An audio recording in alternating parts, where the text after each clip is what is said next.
મંચ અને ઠાકોર સેનાના પ્રમુખ અલ્પેશ ઠાકોર દ્વારા સરકાર વિરોધમાં રેલી કાઢવામાં આવી રહી છે।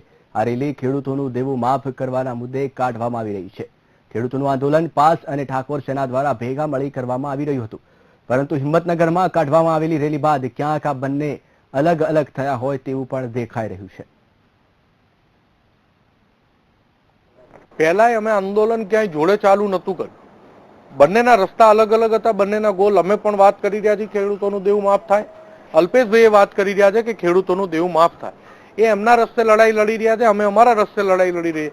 જ્યાં હિંમતનગર જેવો પ્રસંગ આવે કે સંયુક્ત રીતે રેલી કાઢવી છે તો ત્યાં સંયુક્ત આયોજન કરવામાં આવે છે, જ્યાં અલગ અલગ આયોજનની જરૂર હોય ત્યાં અલગ અલગ આયોજન કરવામાં આવે છે। પણ અમારો ગોલ એમાં વ્યક્તિગત જે અમારો પાટીદાર સમાજનો અને પાસનો જે ગોલ છે એ છે કે ખેડૂતોનું તમામ દેવું માફ થવું જોઈએ અને એવી કૃષિ નીતિનું નિર્માણ થવું જોઈએ કે જેનાથી આવનારી પેઢી કે ભવિષ્યમાં પણ ગુજરાતનો ખેડૂત દેવાદાર અને દરિદ્ર ના બને।